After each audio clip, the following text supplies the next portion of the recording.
Okay, everybody, today is September 1st, 2024. We got a new month, new news. This is the series where I go to r/games to keep you and me updated on everything going on in the world of video games. Let's see what we got. We still got PAX going on, so we should still be getting a lot of news.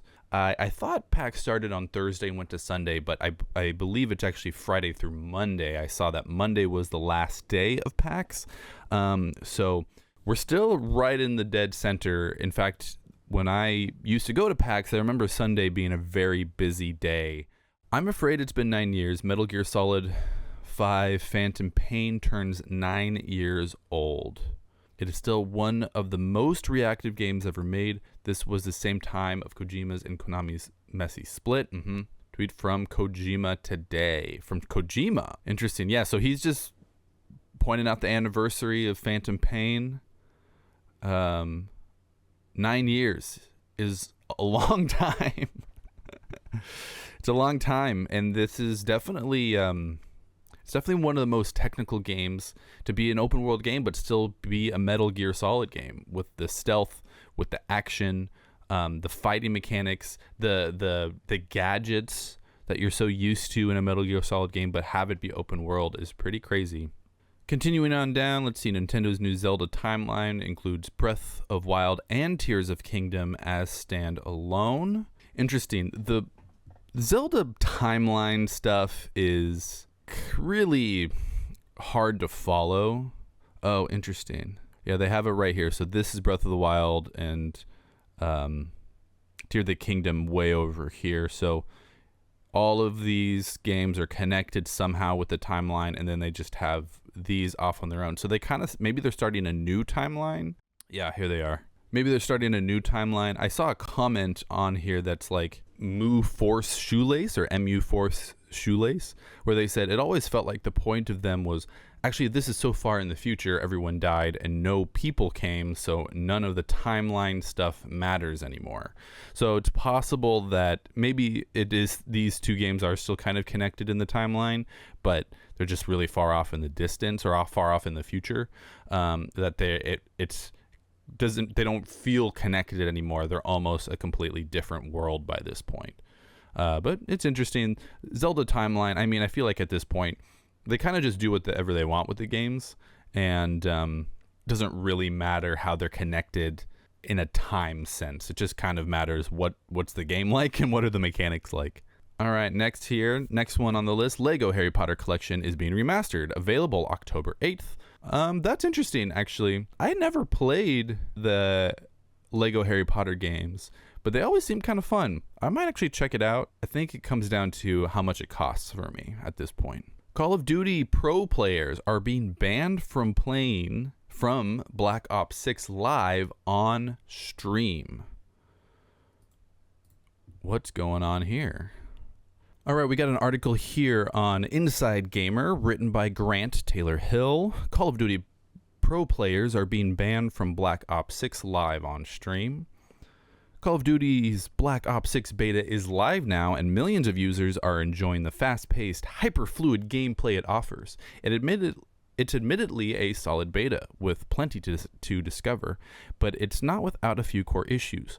One of those key concerns is regarding the game's anti-cheat mechanics, which have run a little wild in recent hours. While streaming, several pro Call of Duty players, including recent world champion Anthony Shotzi Cuevas Castro, has been hit with bans and have been violently booted from the game. Let me read this and I will give you a summary. All right, so it looks like a pretty simple case here that Activision has some pretty strange anti-cheat systems in place, where really all it takes is a person being reported too many times for them to get a ban.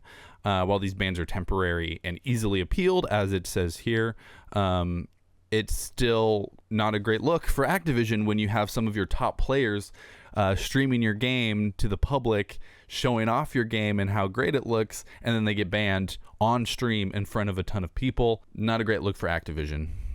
All right, next here we got, oh yeah, today is Indie Sunday. So we're going to be seeing quite a few indie games being promoted here on r/games. First one, it looks like the game is called Fish-like. a WarioWare style fish and fishing microgame compilation.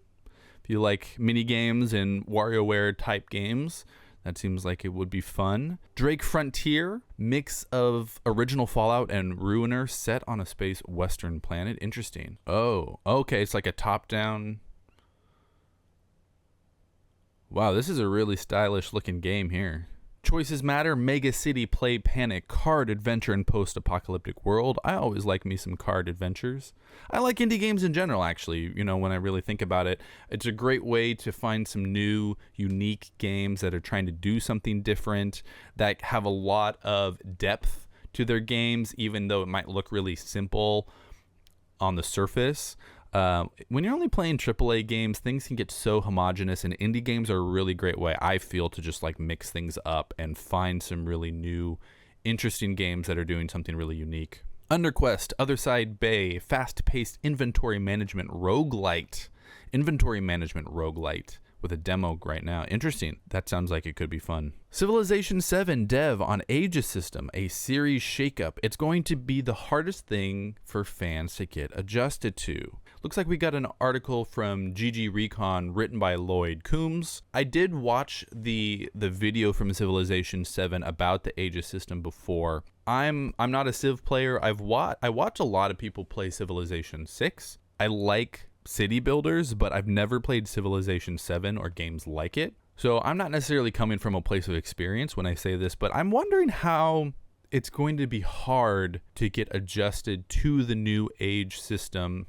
I get that every time you go to a new age, you're picking a new civilization. That'll change the strategy up based on the strengths and weaknesses of that civilization. I don't really understand how that's going to make things harder to get used to, unless people in the past have just gotten so used to one strategy based on one civilization, and now they're going to have to be used to multiple strategies. That might be the thing that's the hardest, I guess, to get used to. People get used to their mains, so to speak, and now they're going to have to be good at multiple different civilizations based on whatever the strategy is that's best for that civilization. Maybe that's going to be the hardest thing to get used to. Another indie game, Aethys, dystopian sci-fi survival crafting on an alien planet.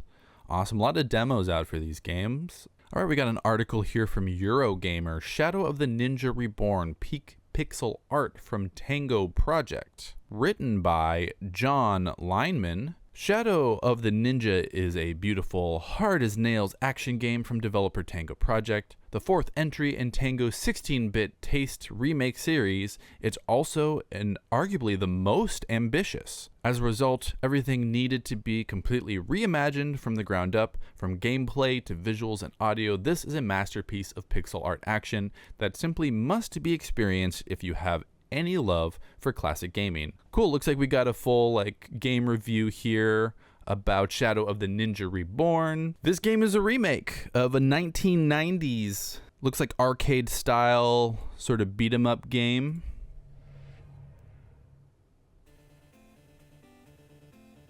Side scroller.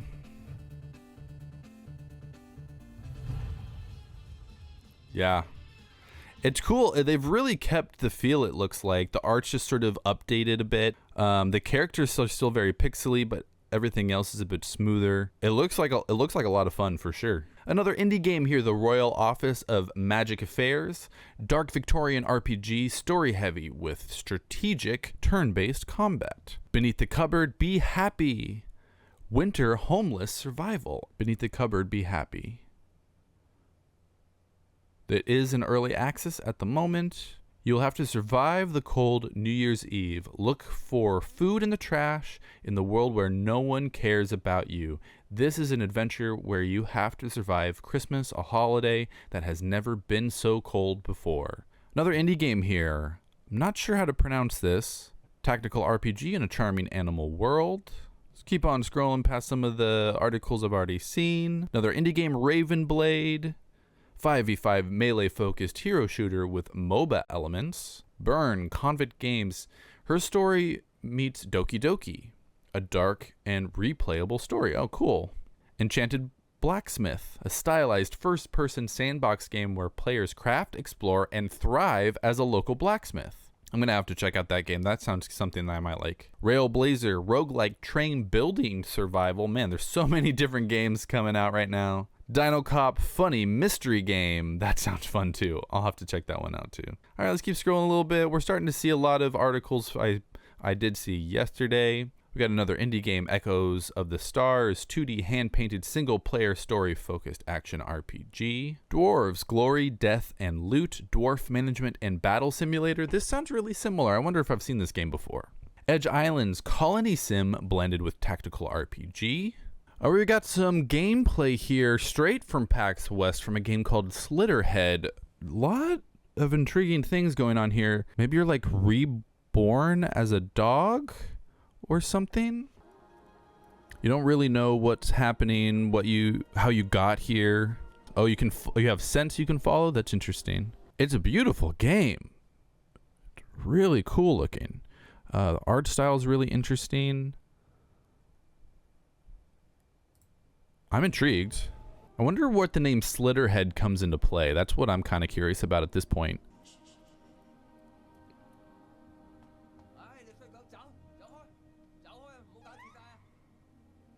Okay, so there are areas that are blocked off, but you need to get past it. Wait, do you not play as the dog? So you don't play as the dog, you play as the spirit that can take over different bodies? Oh, that's creepy. She's walking like she's a zombie right now.